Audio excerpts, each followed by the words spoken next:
Hello friends, welcome back to my YouTube channel HSC study point by SK। आज बात करेंगे how to calculate total weight load on a crane.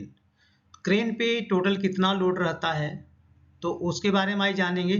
तो चलिए इस picture के माध्यम से समझते हैं कि क्रेन पे लोड वेट कितना रहता है।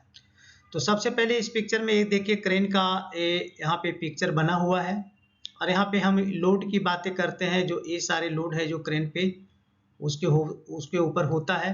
तो सबसे पहले देखते हैं कि क्रेन का लोड वेट पहले क्या है। Weight of object to be lifted, तो जो ऑब्जेक्ट को उसको उठाना है उसका लोड देखिए। जैसे नंबर 1 यहाँ देख रहे हैं आप, ये है जो जिसको उठाना है उसका वेट हो गया। दूसरा जो वेट होता है weight of the rigging, sling and spreader cycle ETC। तो यहाँ पे देख रहे हैं नंबर 2 जिसमें कि यहाँ पे स्प्रेडर लगा हुआ है, ये स्लिंग लगा हुआ है और यहाँ पे हुक भी लगा हुआ है। तो ये सारी चीज़ों का जो वेट है ये दूसरे नंबर पे आएगा। उसके बाद अगर हम काउंट करें कि और वेट क्या होता है क्रेन पे, लोड और क्या आता है, तो वो है देखिए यहाँ पे 3 नंबर। तो 3 नंबर भी क्या है, वेट ऑफ लोड ब्लॉक। तो लोड ब्लॉक में क्रेन में जो लगे हुए रहते हैं आप साइड पे देखते होंगे, तो ए भी जो होता है वो किस में आता है, एक क्रेन के लोड में ये काउंट होगा। ठीक है।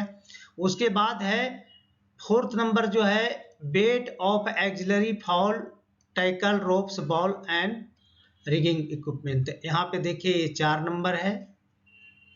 तो जो अलग से इसमें फॉल्ट दिए रहते हैं, किसी क्रेन में अगर ज़्यादा लोड उठाना है तो यहाँ से उठाया जाता है।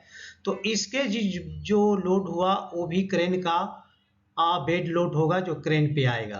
तो पिक्चर के माध्यम से टोटल वेट अगर यहाँ पे किया जाए तो 1 + 2 और A + 3 और A + 4, ये सारे जो मिला करके होगा वो होगा total load weight on crane.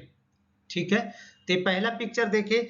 अब दूसरा पिक्चर के माध्यम से समझते हैं कि उसमें लोड वेट क्या क्या होता है। अब यहाँ पे एक चेंज करते हैं, इसको यहाँ से उठाते हैं, देखते हैं यहाँ पे।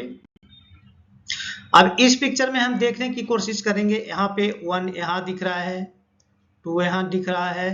पहले हम आगे से उठा रहे थे, अभी ज़्यादा लोड उठाना है तो यहाँ से इसका रेडियस को कम करना पड़ेगा। तो हम अभी लोड यहाँ से उठाएंगे। ठीक है। तो यहाँ पे A3 हो गया।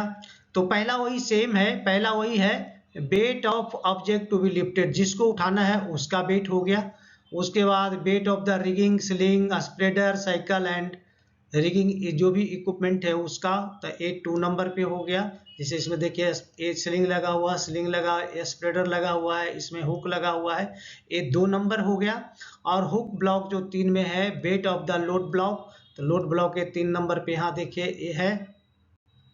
उसके बाद इसमें देखेंगे एक और भी है जीव इफेक्टिव वेट। यहाँ से जो जीव का एक कनेक्शन यहाँ जुड़ा हुआ है तो उसका भी वेट जो है जो क्रेन पे ही आता है, weight load on a crane ही आएगा। तो इसका तो ये 4 नंबर ही हो गया। और उसके बाद 5 नंबर की अगर बात करें, 5 नंबर्स, तो ये देखिए स्लिंग जो यहाँ पे अलग से जिससे पहले उठा रहे थे पहले पिक्चर में, तो उसका भी वेट इसी पे काउंट होगा, यानी कि 5, यानी weight twice weight of a jib fall tackle rope ball rigging, ये सारे चीज में रोप लगे हुए, रिंग लगे हैं, बॉल लगे हैं। तो यह है जो जिप के साथ लगे हुए, तो ये 5 नंबर्स पे आता है।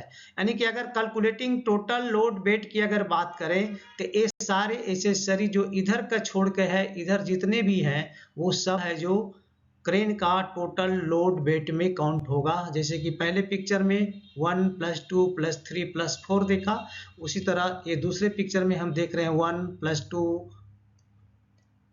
+ 3 + 4 एंड +5। ये जो वेट है, ये जो टोटल जो है वे total weight load on a crane, यानी इस क्रेन पे सारा लोड वेट आता है। तो ये ध्यान रखने की जरूरत है कि काउंटर वेट को अगर लगाया जाता है तो इन सब चीज़ों को भी ध्यान दें ताकि काउंटर वेट उसको बैलेंस कर सके और करंट का टपल नहीं हो। तो चलिए दोस्तों, आप अच्छे से समझ गए होंगे कि क्रेन पे टोटल वेट लोड कितना आता है और कौन कौन सा चीज़ है जो उसमें काउंटिंग में आता है, क्या क्या उसमें इंक्लूड किया जाता है, सारी चीज़ों के बारे में आप अच्छे से समझ चुके हैं। तो चलिए मैं आपसे यहाँ पे रिक्वेस्ट करूँगा, जो हमारे चैनल पे नए हैं प्लीज़ हमारे चैनल को सब्सक्राइब करें, दोस्तों में जरूर शेयर करें और बेल आइकन को ऑल पे सेट कर दें ताकि हमारे सभी वीडियो का नोटिफिकेशन आपको टाइम से मिले। तो चलिए मिलते हैं आपसे नेक्स्ट वीडियो में, तब तक के लिए जय हिंद, वंदे मातरम।